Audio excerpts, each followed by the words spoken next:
hello, Adele Roberts and Kate Holderness. Hello, how are you? Hi. Good to see you both. You too. I feel like we've done this before because you joined me on the very first Virgin Radio Pride show, didn't you? Yes, we were your virgins on the first day of Virgin Radio Pride.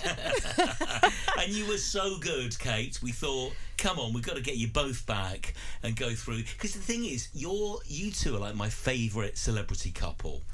You are. You guys have been. How long have you two been together now? We've been together for 20 years now, which I think is, in lesbian years, is quite normal, but maybe in gay years, it's like dog years. In gay men years, that's off the chart. Yeah. The graph is on the ceiling.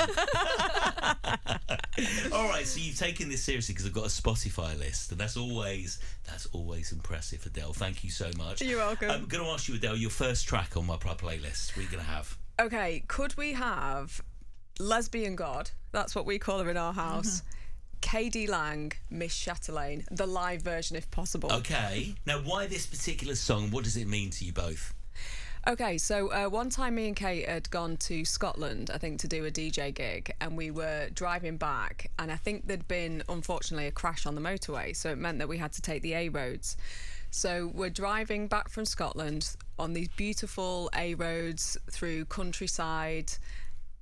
The view out the car window looked stunning, and we were listening to the radio. We were listening to Paul O'Grady, and he starts playing this song, and me and Kate straight away were like, turn up the radio, what is this? We're in love. And we didn't realise it was KD Lang, Miss Chatelaine, and I think it just was a very special moment of me and Kate being together.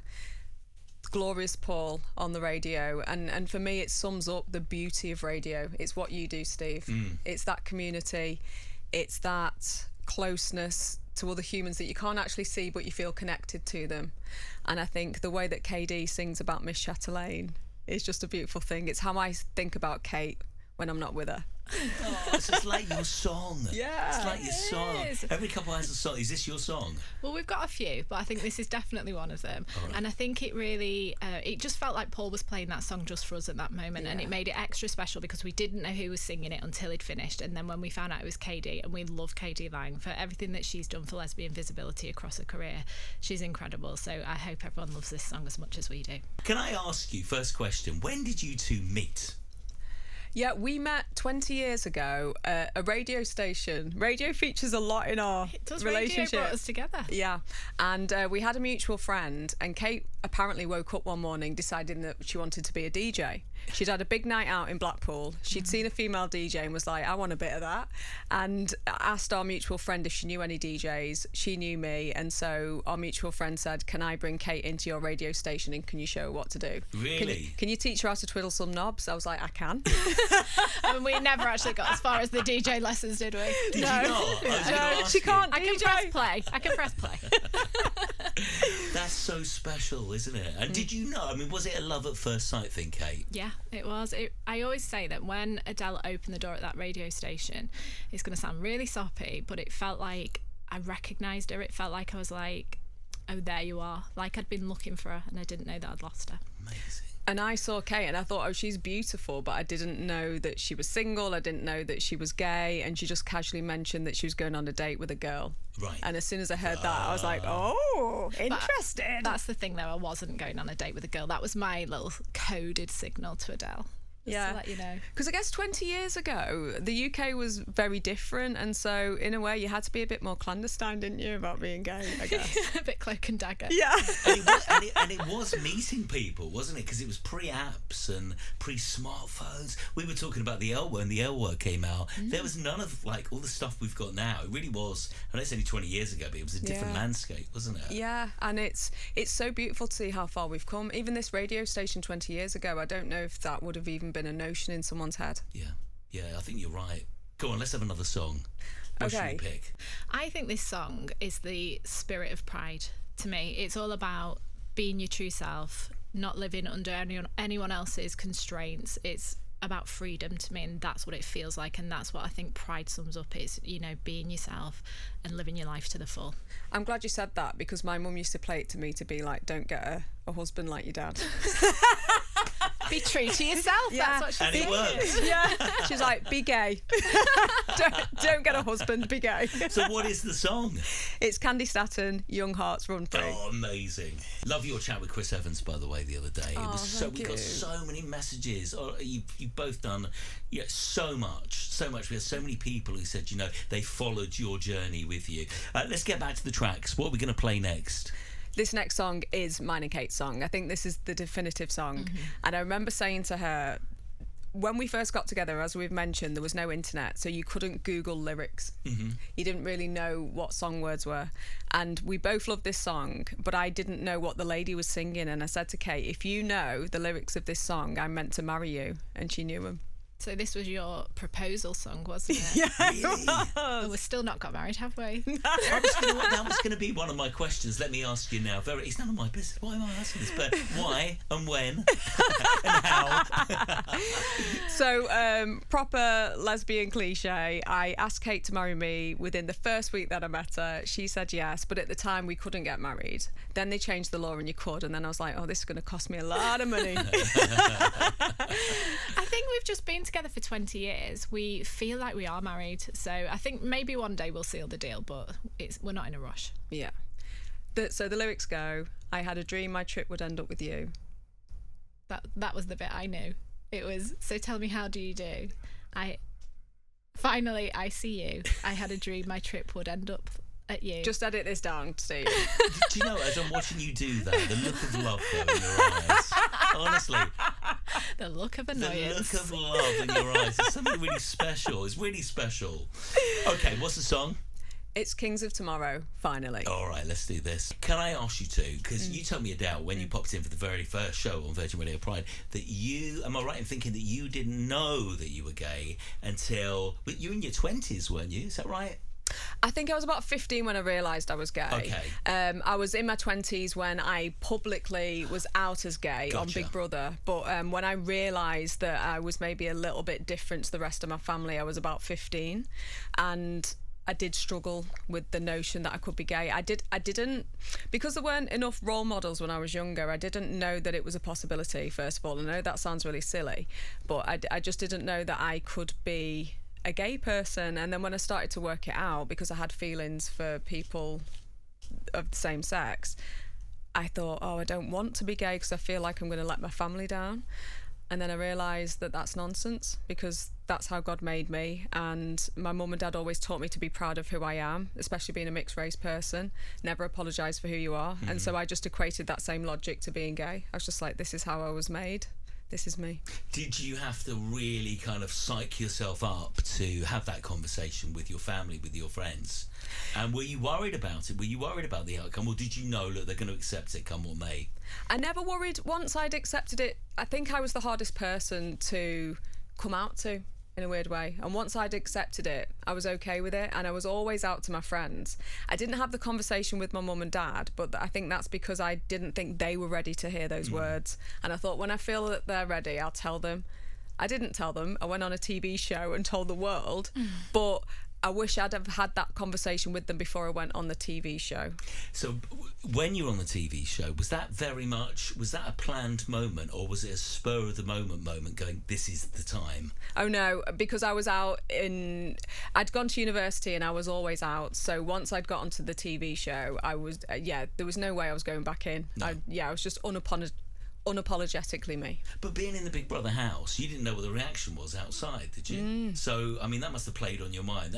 I'm getting stressed just thinking of that situation. Do you know, that's a really good point, and I didn't think about it like that. I just had decided not to apologise for who I was, and I think I was more concerned maybe about my behaviour in the house than being gay. So I think that, I think sometimes when you're okay with who you are, it resonates, and people know in a way not to go there with you. Yeah.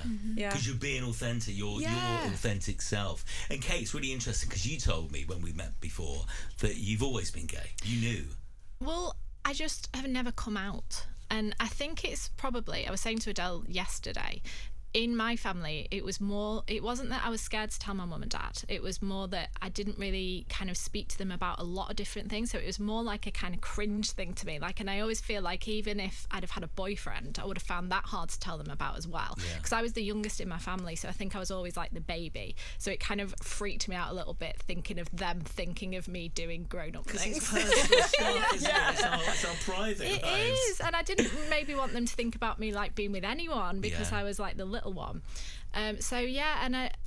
But what I kind of appreciate now as I've got older is I see all the amazing work that people like the next artists that we're going to play have done and made it kind of the world I was living in at the time. I didn't think it was wrong to be gay. I didn't think there was anything wrong with me, so I didn't feel the need to come out, and that's a good thing. And I have always felt a little bit of shame about not coming out, because I thought maybe I just kind of wimped out of it or did a cop out. But now I'm very proud of the fact that I didn't come out, because I never felt there was anything wrong with me. And Boy George Culture Club, he was a real trailblazer, wasn't he? I mean, this Absolutely. is early. This is 40 years ago. Yeah. On Top of the Pops, just unapologetically. My nan say, "Who is that?" Yeah. She couldn't work out, bless her. Her teeth flew out on the floor. I just used to see him on Top of the Pops and think, you're beautiful. And his music as well, the way he looked and the way that he sang, when I realised I was gay, I was like, yeah, that's fine. You know, if I'm anything like him, that's good. And I used to see him as a little girl, and even though I didn't know I was gay at the time, I knew that I had some kind of connection with him. I think you can feel that special energy, and I think you get that with people in our community. You just know. Yeah. And I was like, he's for me. Yeah, perfect. What are we going to go for next? Okay, I think this next song sums up what we're doing right here with Virgin Radio Pride. It's Utopia, Gay Utopia. So this is, I think, a call to arms for queer people. So if you listen to the lyrics of this song, this is about finding a place where we can all be ourselves, all accept ourselves, and all be together and have an amazing time. It's like a city made of Pride Day, isn't it? Yeah. And do you think, are we there in this country? Are we there yet? Do we have that? We're getting there. We're moving towards that. But I think there's still a lot of work to be done. I think there's still a lot of people who don't feel that they can express themselves. Probably as well people that are a lot older than Kate and I and you, Steve. You know, if you think about the people that went before us, the world wasn't as welcoming, and there must be so many older people that don't know how to come out. They don't know how to approach that, because maybe they've not been able to do that for 60 years of their life, and they must feel like, oh, is it going to look like I've been lying? And if anybody like that is listening, I absolutely do not think that, and you must set yourself free. What would you say to someone like that, if they were listening and thinking that? What would you say? I'll say, I understand how you feel, but I also want to say that until we're all free, none of us are free, and so you must come out. You must be empowered to express yourself.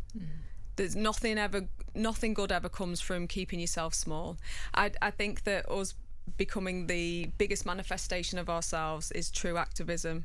So I'd say to those people, come out. There's a beautiful rainbow family waiting to welcome you. Gorgeous. Lovely, beautiful. So which song are we going for then? So this is Go West, the Pet Shop Boys. Oh, incredible. I can just picture the sea of rainbow flags now. It's like my flat on a Wednesday afternoon. All right, so the brilliant Pet Shop Boys, Go West. It's my Pride playlist. We've got Adele and we've got Kate. We're all over the place because I've got a list of songs and we're doing it in different orders, but I'm loving this. Go on, chuck me another song, Kate. Okay, well, we've got a lovely surprise for you now. So this is a song that I think, if you want to test if you're gay, put this on and see what you do, and you'll know. Okay. So this is Crying at the Discotheque, Alcazar. Okay, this is a big, for me, it was like a Nightingale Birmingham moment on the stage. Yes, really badly. Let's get a question for you, just quickly as we go into this. Have you ever had a bad reaction from the public at all, or has it been pretty positive? Has it been a rocky road? Because you've been together for 20 years and things have changed so much. I just wondered, how's it been? Yeah, do you experience much homophobia?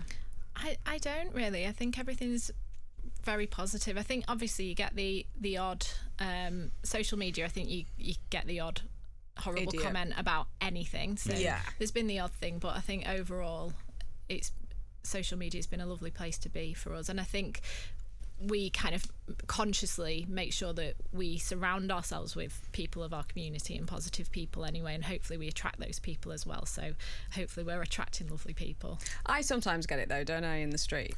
in the street. Really? Yeah. Okay. Yeah, you'll get the odd person using the D word, which I'm not going to say because I don't like it. Right. But yeah, I've had a few people shout that at me. Wow. Yeah. That's just so disappointing, isn't it? Yeah, idiots. And why? Why would you even, Yeah. why would you be bothered? Yeah, how I about- live my life is nothing to do with them. Yeah, So, yeah, yeah. absolutely. Yeah, you'll find that people do shout the word lesbian at you, and you kind of like, is that an insult or an observation, or what, Yes, we what are. do you want from that?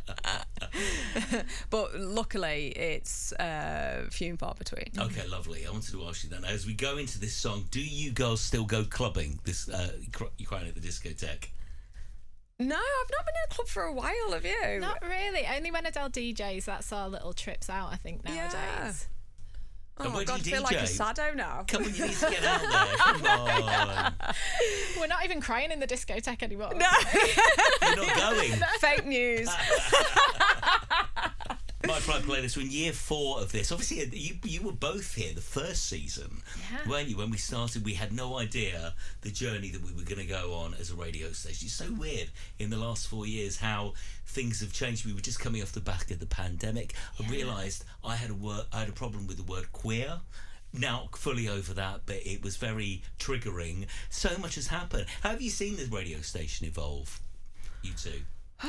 It's just got even more fabulous. I just wish it was on for longer. I wish that you were on yeah. 24/7. Yeah, absolutely. Because that we are as a community, and I'd love this facility to be here all the time. And I don't really feel like it's like a niche thing. It's almost like for some people and maybe some places it's like, oh, it's Pride Month, and so let's celebrate it for this month, and then it goes away again.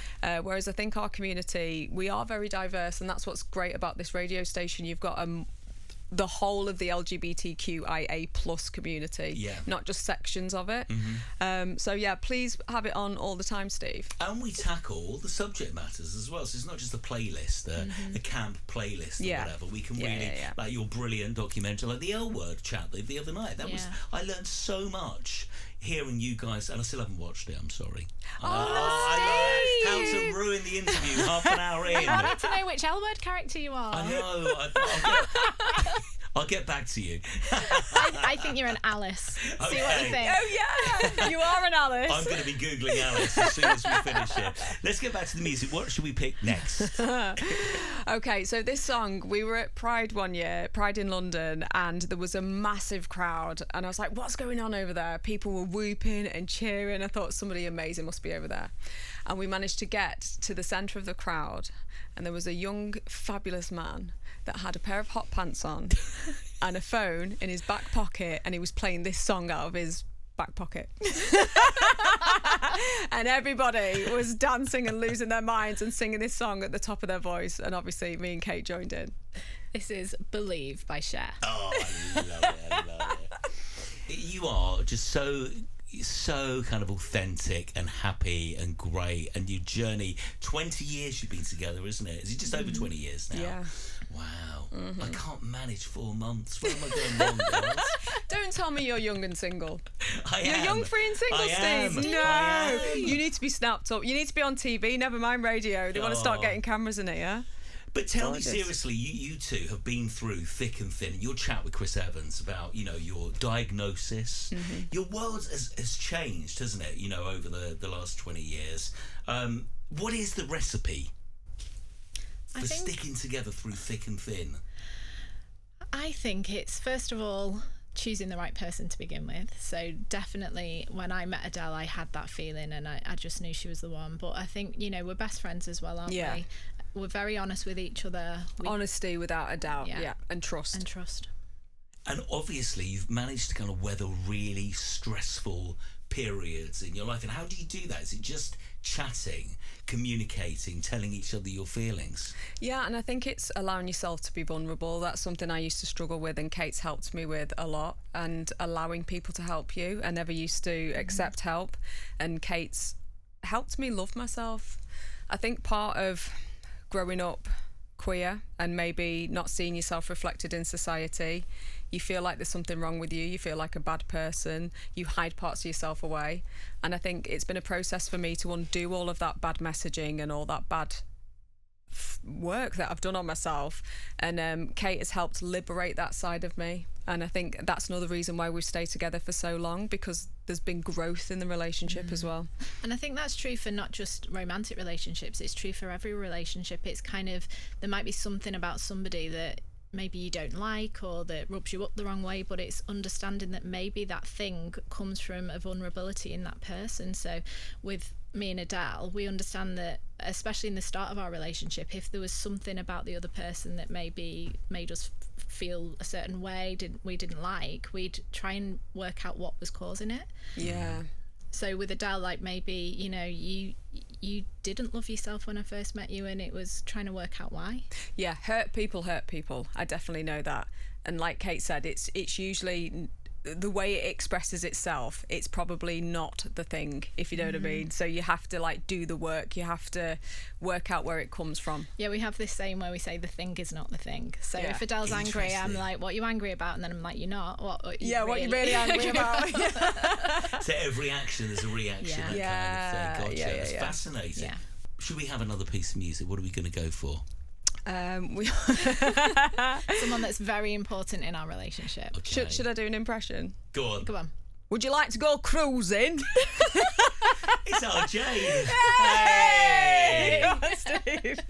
We're playing this for allies. They are very important to our community, and Jane McDonald is the ultimate ally. Not only is she a wonderful advocate for the LGBTQ plus community, but Kate always says, as an ally, you're not only sort of like a friend to our community, you help our community. And she keeps us entertained. That's her service to our community. What is it about Jane? Because she is so entertaining, isn't she? Like, you just want to be on that cruise ship with her and lapping up the life and stuff. She's genuine. I think that's what it is, and that shines through, and she's comfortable with who she is, you know. And do you know her, by the way? Well, I would say I know her, but I don't. It's just she's very lovely, and I've met her a few times, and you feel like you know her. She's that genuine that when you speak to her, you feel like you've known her all your life. And yeah, she invited Kate and I to her tour, and we went to Leeds to go and watch her perform. She is incredible at singing live. She's so good. What a voice! But the whole time, what you don't see when you see her performing is so many gay people in the crowd going, yes, Queen, losing their minds. So I think I actually introduced you to Jane McDonald, didn't I? Because I used to watch her when I was younger. No, Loose Women. But I told you about the first iteration of Jane McDonald when she was on a programme. Was it called The Cruise or Cruise Ship? Yeah, because I didn't know about that TV show. I know her from Loose Women. That was before Loose Women. That was wasn't it? before And then she made Loose her name Women. from that, and then she was like, she's my favourite Loose Woman. She really, she could just like take everyone down with one comment. Couldn't she? Yeah. And she used to, she actually used to on cruise ship read tarot cards, and she was spookily accurate. So we should ask her to get those out again, I think. Honestly, her abilities are non-ending, aren't they? Which song should we go with? Okay, we're going to go with her cover of Liquid Gold, Dance Yourself Dizzy. Amazing. I just want to get serious just for 1 second, because I think it's an important question. And I listened to your brilliant interview, Chris Evans, and we were talking about, your condition, your diagnosis. That must have put, and I hope you don't mind me asking this, must have put such a strain on your relationship. And I'm thinking, it's so common to have these kind of, and they can kind of like rock the foundations of every family. What advice would you be willing to give? Some advice to people listening, going, I've just been diagnosed and it's creating ruptions in my family home and with my partner and stuff. How do you get through this kind of situation? That is an amazing question. I feel incredibly lucky to have Kate. Luckily, she was in the room when I was diagnosed with bowel cancer. I think that harder than hearing you have cancer would have been having to tell Kate. I think that would have broken my heart. It broke my heart having to tell my mum. I think as the person that was diagnosed, I think just almost understand that other people are hearing that news for the first time too. So there are people that I absolutely love with all my heart, but there were various reactions to the news. So not everybody takes it in the same way, and just understand that. It's nothing against you. It's just understanding that we are human and we all deal with things in different ways. Well, I think that's part of the problem with cancer. We don't talk about it enough. So I think when Adele was telling people that she had cancer, people didn't know how to react, or they didn't know what they could say. So people were almost sometimes scared of like saying the wrong thing. So I think as a society, we can just get better at talking about it and bringing it out into the open. Yeah, I call it the silent killer, and I think it's because we don't talk about it that people are then scared to go and have it diagnosed. It gets caught too late, and then sadly sometimes that person doesn't survive. And so the more we talk about it, the more natural people's reactions will be, and I think the less it will be a strain on relationships. But I think hopefully if your loved ones don't respond in the way that you want them to, there's an amazing community on social media that you can find that are there willing to give you the love and will totally understand. Amazing. I thought it was really important just to bring that up, and thank you so much for Steve. Being so honest about it. Incredible. You're both incredible. You know I love you. I want to come over and watch the L Word for a whole month until I finish the final episode. All right, should we have some more music then? Yeah, so this next song sums up how I used to feel as a child. This song as well was played on the TV show Dancing on Ice. There's a lovely lady who's a physio who has a wife, and they used to play this song to me when they were giving me physio, trying to fix my broken bones that I'd done on the ice. And it's such a beautiful version of an iconic song. And there's a lyric in this song that reminds me of how I used to feel, and it says, "What? I don't belong here. What the hell am I doing here?" Yeah, what the hell am I doing here? I don't belong here. And I think that it took me a while to understand that there was nothing wrong with me. It was just the situation and the place I was in. And so I knew that as soon as I got old enough, I would leave the place that I was in and I would find my people. And that's exactly what happened. And the song is Creep by Rosie. How many more songs have we got? I've just been getting. We've got one more. Yeah, Come to the end. One more song. Have you enjoyed this? Oh, loved it. Thank you very much for having us. Well, it's just great to hear you, and also to talk about your life through music is really powerful, isn't it? And it brings back so many emotions. And yeah, I think music kind of takes off where words fail sometimes. Yeah, I think you're right. Where are we at with Pride right now? With Pride 2024, do you still go to Prides? Do you celebrate them? Are you on set? Can you DJ any this year? I'm not your agent now, Adele. I want to get you out there. Steve's going to book me for, is it Nightingales in Birmingham? Yeah, exactly. Yes. Every Thursday night with cheeky Vimtos at 99p. Hey. I don't know how I remember that, but there we are. We've got a ready-made set now. Just play this playlist. Well, I'll be up and dancing in my crop top. Of course. With my phone in my back pocket.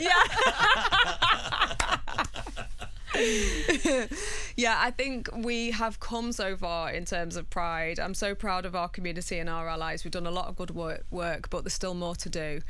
We were at an event recently where we were reminded of the 76. There's still 76 countries around the world where it's illegal to be ourselves, which is just frightening.